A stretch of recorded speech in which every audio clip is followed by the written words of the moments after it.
Hello guys, mabilis ang review tayo. Welcome to 5th generation Nabi Shop. Welcome to another unboxing and testing. Yan, meron tayo ditong 1911 Nighthawk Custom by RWA. Shoutout pala natin si Sir Albert ng Aklan, sir. 1911 nyo po. Nighthawk Custom na caliber 6mm. Bali, ito po ay CO2 powered.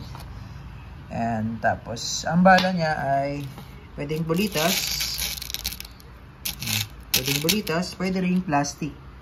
Ayan, dual siya. Hindi siya bulitas, pwedeng plastic. CO2 powered 12G. 1911 Nighthawk Custom by RWA, full metal. Ayan, naka-ambidextrous manual safety, beaver tail.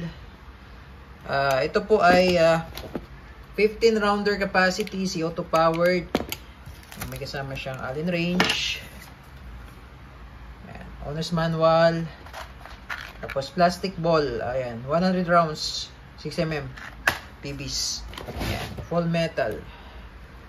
Nighthawk. Ayan, 6mm siya, 6mm. Ayan, caliber 6mm. So, ito yung 6mm natin. Bulitas yan.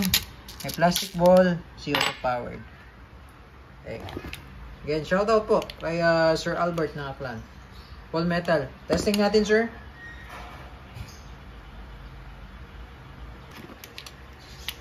Ito yung magazine niya.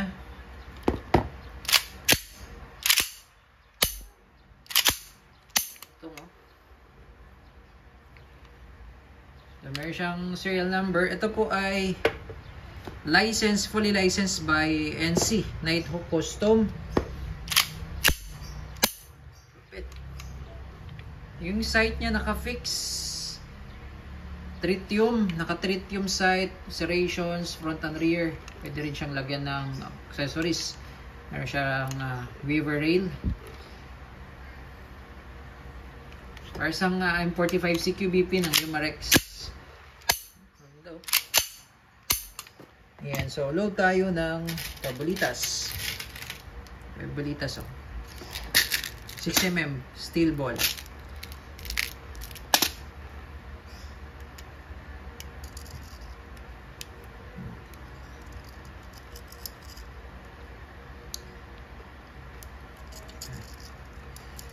Wala akong kuko.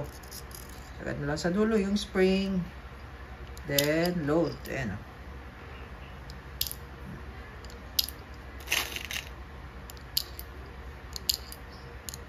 Ayan. So, bulitas po ang niload natin. Pwede rin siyang plastic ball. Okay? Load tayo si Otto.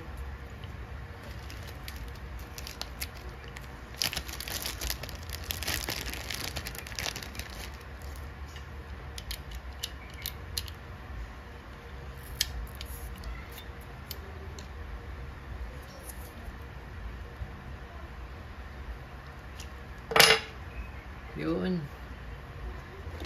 Okay, check natin safety pala. Yan, manual safety. Working. Okay. Testing. Testing, sir. Sir Albert. NC Nighthawk Custom 1911 cal 6mm. Airsoft, pwede siyang bulitas, pwede rin siyang plastic ball. Target. Firing.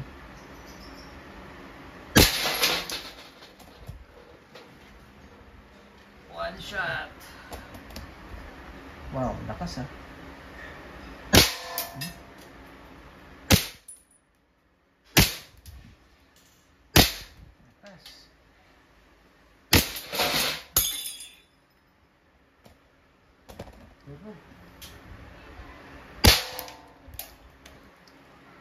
Full metal.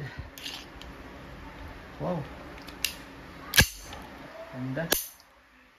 Hey, Sir Albert, goods na tayo, sir. Nighthawk Custom, full metal.